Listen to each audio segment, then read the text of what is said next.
In the immortal words of Monty Python from the Holy Grail, I'm not dead yet. I thought I'd start back making videos by starting a restarting astrophotography video. And for those of you who might have just received or are about to receive some astrophotography gear to get started in the hobby yourself, maybe this is a good place to start. One of the things that is a bit irritating about astrophotography is we deal with a lot of modern equipment, modern and sophisticated software, and you'd think that restarting astrophotography would be like pressing the start button, but it's not. It's actually a lot more akin to cranking an old Model T. One of the first things that you'll find you have to do, particularly if you're in the ASCOM world, not in the ZWO ASI Air world, is reloading all the software. Now, if you've got some mini PCs that you use outdoors and you connect to it remotely, in my case, those mini PCs haven't even been turned on in a year. So I've got a lot of Windows updates to install. ASCOM has advanced, drivers have advanced, and all those things have to be put on, and generally in a particular order. Another thing that has come out, I've been totally unaware of any progress that other manufacturers have been making in their product lines, and one of the viewers, thanks Larry, told me about the new William Optics Flattener for the GT series telescopes that does not reduce the focal length. So I immediately went out and bought that, and so I'll be including that into my imaging train. And then finally, when I was last using this GT81 with the ASI294, and I came out with a video back then about how I figured I would use the ASI294 in its bin 1 mode and bin 2 modes. And there were some lessons learned along the way, so I wanted to pick up on those and apply those lessons to this process as well. The main thing to keep in mind, both as a new astrophotographer and an astrophotographer like myself, don't set your sights too high. Don't try to rush outside with the new equipment. The galaxies and nebula will have a lot more patience than you will when you start encountering issues. One of the first things I did, since I'm trying to refamiliarize myself with my own equipment, is make this astrophotography equipment matrix for myself. You can freeze frame it and take a look at the equipment I have and where things are stacking up in the for each of the telescopes I have. I think we'll focus on here are a couple of changes I'm making, and we'll focus on those in this video, and then another addition I've made that we'll focus on in the next video. The first thing is the addition of this flat GT flattener that allows us to keep the 478 millimeters of the GT81. I had been using the flat 6A, as I mentioned, at 385, and it's worked great. It works great for some targets. There are other targets I think that could benefit from the added focal length and added magnification that brings. So I like the idea of bringing this flattener into the mix. One of the things that I'm going to do is use the Uniguide 50. It's a small guide scope. It slides into the handles of the William Optics telescopes, so you can just slide it in and use that for guiding. I had been using the ZWO off-axis guider. Works great for those of you doing that. There's not a problem at all. Don't even know it's there, but I figured I would go ahead and make use of this Uniguide 50 for these two shorter focal length telescopes, and then leave the off-axis guider for my longer focal length Explore Scientific. I guess I was feeling guilty about not doing astrophotography for a while, so I jumped in the pool without actually giving it much thought at all, kind of an impulse buy, and bought the new updated version of the ZWO AM5 mount, the AM5N. And we'll talk about that in the next video. So that won't be the subject of this video. Basically, what I'm after here is nominally independent imaging rigs, but yet I have an eye towards not spending so much money that I have truly independent imaging rig. Okay, so let's go back and take a look at this flat GT flattener for the GT series telescopes. Here you can see this is the telescope up here. This is the rotator. This is the 0.8x flat 6A3 that you see here. It's adjustable, which is very nice. Works great. Been using it ever since I've had the GT81.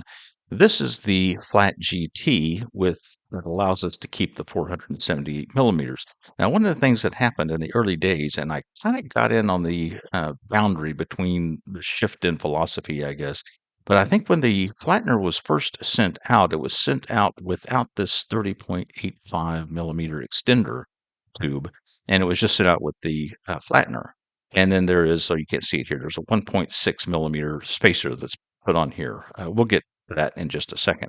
But that created some confusion. So some people who bought this had to go out and buy this 30.85 millimeter extension tube.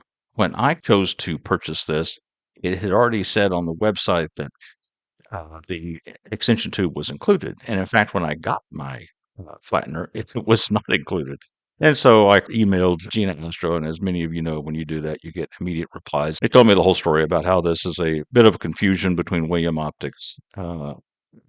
This confusion within William Optics and what they were providing, and when they received a new batch of these with the extender tube, they just pulled off an extender tube and shipped it to me. So within a week, I had this whole issue solved. And I think William Optics, if I remember correctly, is going to make these available to other people who didn't get a 30.85 extension tube with their setup. Now the question is, I've got to provide 55 millimeters of back focus behind this interface here, and there are lots of different options for doing that.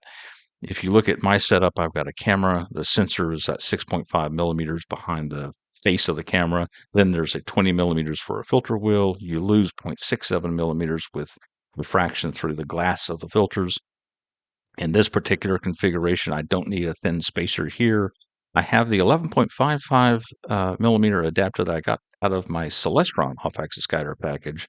And because I'm taking out the off-axis guider, I need the 16.5 millimeters that you can get through a M48 to M42 adapter that ZWO provides with their camera. So that's very handy. And the off-axis guider is also 16.5 millimeters thick. And then this is that William Optics spacer that's 1.6 millimeters that goes on to the end here. Now you add all that up and it comes out to about 55.5 millimeters, which is probably fine. You could certainly do better. Now, if you wanted to try to make use and keep this 1.6 millimeter spacer on the Flattener, here is the same setup. Here I'm using a 1 millimeter spacer combined with a 10 millimeter spacer that I already have. Again, with the 16.5, keep the 1.6, and add a small or thin shim of 0.1 millimeters, and that gets me to 55.03. So obviously very close, no problems there. The problem is that actually it's this configuration that I move from one telescope to the other. In other words, I take the filter wheel, the 1 millimeter spacer, and the 11.5 millimeter spacer off of the X4 Scientific, put it onto the Red Cat, take it off the Red Cat, put it onto the GT81, and this just moves as a unit. So this is kind of handy to keep these guys together. And then I'll move in with the 16.5 millimeter spacer to replace the off-axis guider, add the 0.1 millimeter thin shim, and that brings me up to 54.98, which is the configuration I think that makes more sense for what I'm doing and kind of keeping equipment together as I move it without having to replace the 11.55 with the 10. So that just adds a step here that I don't need to do. Well, at some point, you finally get to go outside and put everything on the mount. In this case, I'm using the EQ6R. I've done the balancing, kind of refamiliarize myself with the balancing and the RA and the deck axes. Make sure all the cabling is there and present and works. I've still got to do some work with the cable management to avoid snags throughout the night, but that's wasn't the objective in this little test. I just wanted to go outside and get the guide scope focused and get the main scope focused to make sure electrically we were able to do all that. I'm running everything through a mini PC. I'm connecting to it with my laptop through remote desktop. More on that later. And everything was working fine. For the focusing on the guide scope, it's a manual focus. You want to take this camera back here and you can get coarse focus. You can see stars. And once you get that position set, you twist the locking ring here and that holds it in place. To get fine focus, you rotate this forward end of the tube here. And when you get what looks to be pretty good focus, you can lock it in place with this locking ring over here.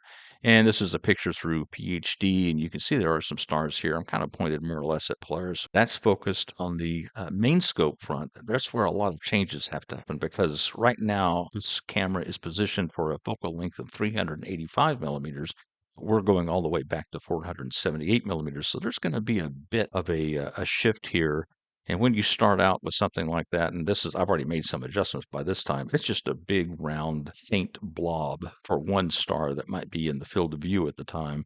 And you've got to keep racking the focuser out until you find something that looks like a star. And here we're just beginning to see them. Keep going, and you get more stars, still not even close to focus. Keep going back and pulling into focus, make it look like it's in pretty good focus. Pinpoint, not perfect, just a good focus.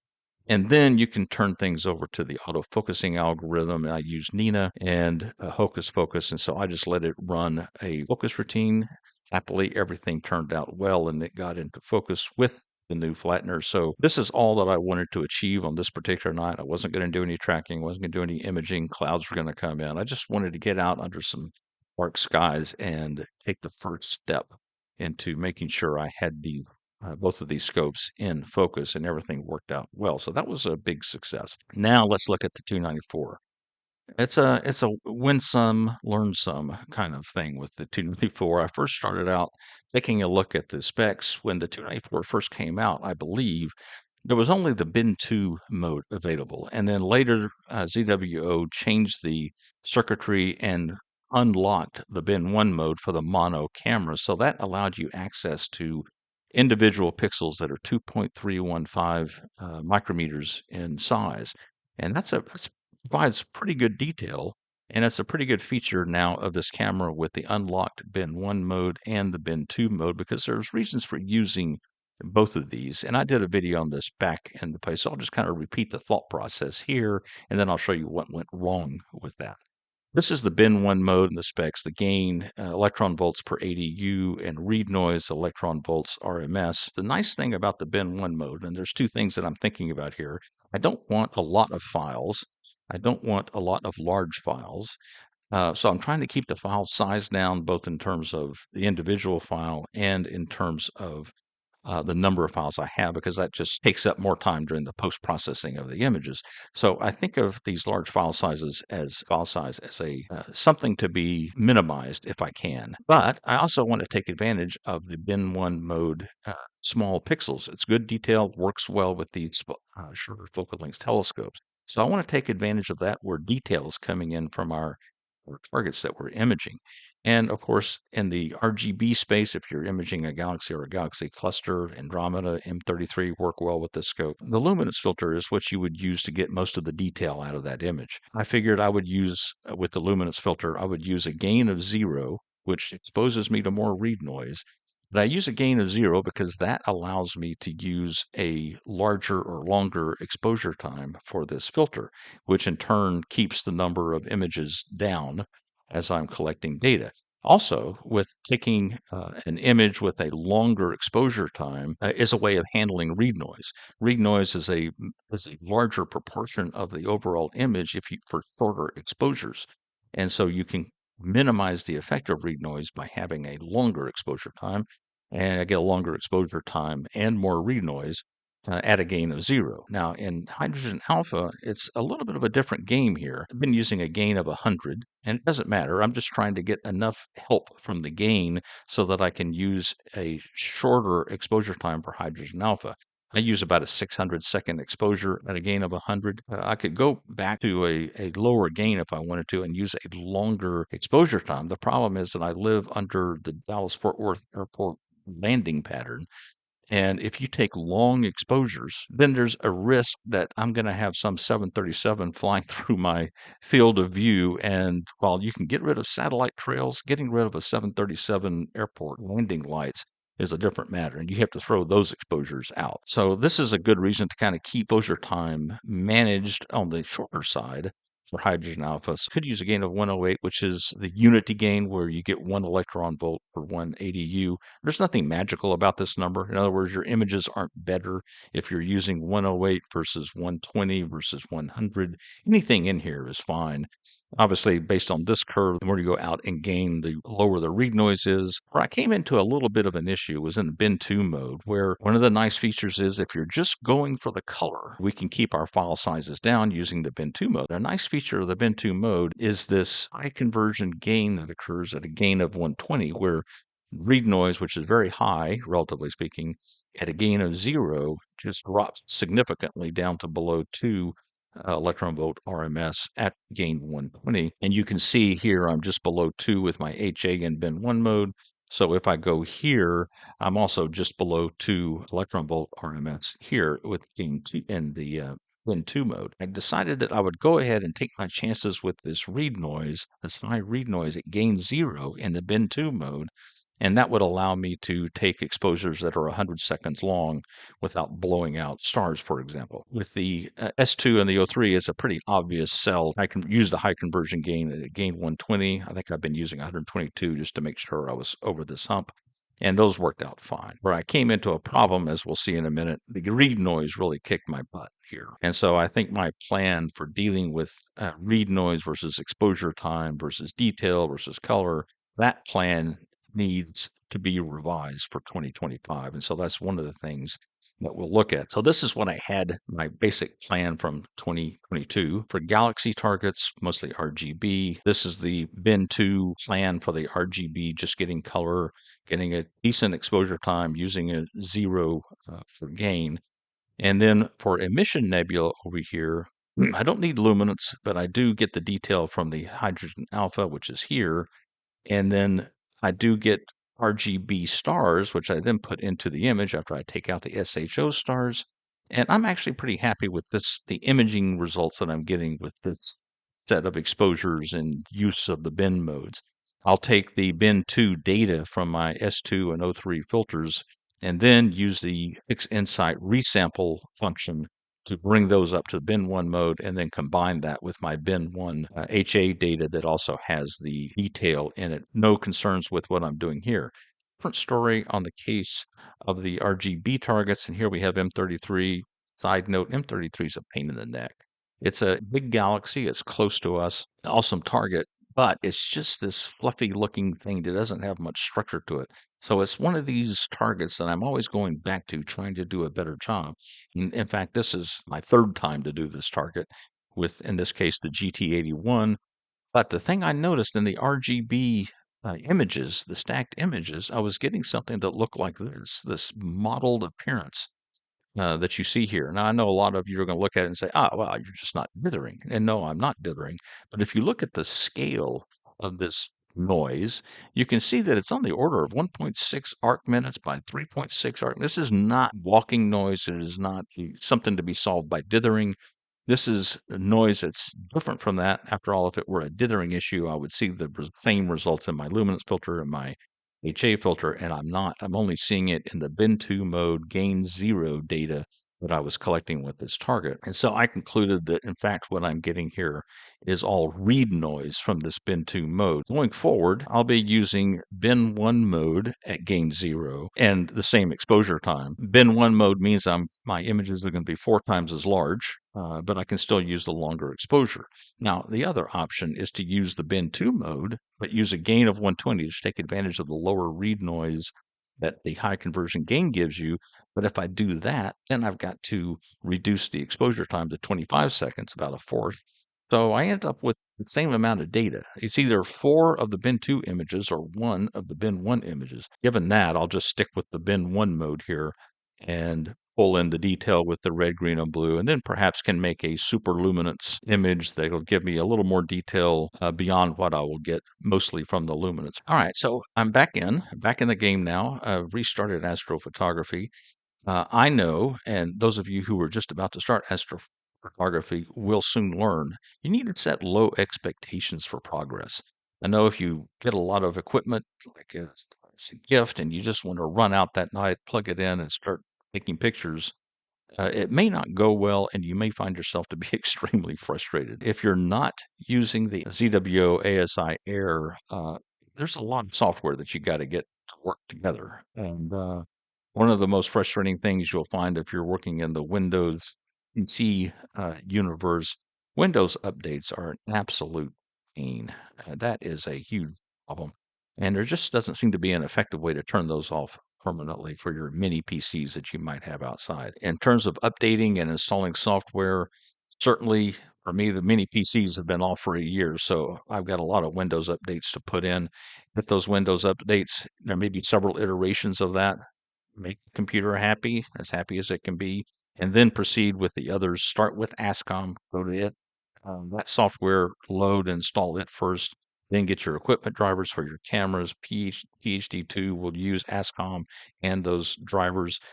For session control, of course, you've got Nina, and I use Stellarium for planning and communicating with Nina. There's also ASTAP. I use ASTAP for plate solving. For post-processing, Pix Insight has been making some progress. One of the things that I have done during my time off from actually collecting new data is going back and reprocessing old data. So fortunately, I've been keeping up with what PixInsight has been throwing out there in terms of new features. I have been using many of those features as I reprocess old data. If you can, do a lot of stuff indoors during the daytime. Assemble the imaging train, put it on the mount, balance it, comfortable with making the balancing adjustments for the RA and deck axes. Bring in the cables, hook those up, make sure the cables are working. Given all the other things that are going on, it's hard to diagnose that it's just a USB cable that's gone bad. So convince yourself that the cables are working. Make sure you're communicating with the mount. I use Green Swamp Server for my EQ6R. You can practice slewing to a target, but you can't plate solve if you're doing it indoors during the daylight, making sure that all works. And then one of the things that you want to test out inside, if you can,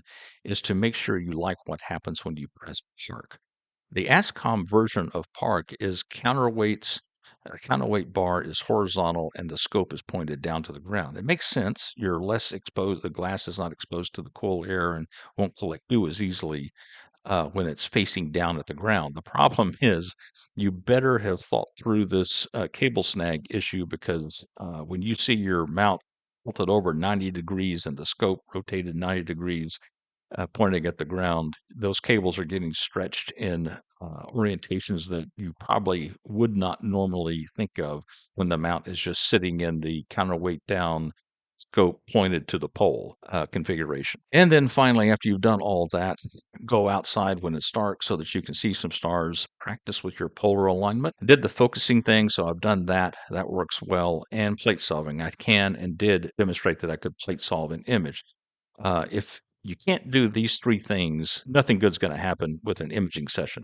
You'll do polar alignment once at the beginning of the session, and then focusing and plate solving will occur throughout the night if you have all that automated. Once you get all those things done, you can finally get into some imaging. The only setback I've had so far, I went outside, I did the polar alignment, focusing, plate solving, all that stuff, was using the mini computer. And then I came back the next day and it had performed another Windows update. And now for some reason I can't access that mini PC. So actually it's been fairly useful having made these videos of what I've been doing with my equipment because now I can go back and refresh my memory about what it is I did. Okay, guys. Well, for the first time in a long time, I can say I'm interested in whether or not I have clear skies. And I hope to get the next video out probably on the AM5, maybe next week, but certainly less than a year, maybe. All right, guys. Take care.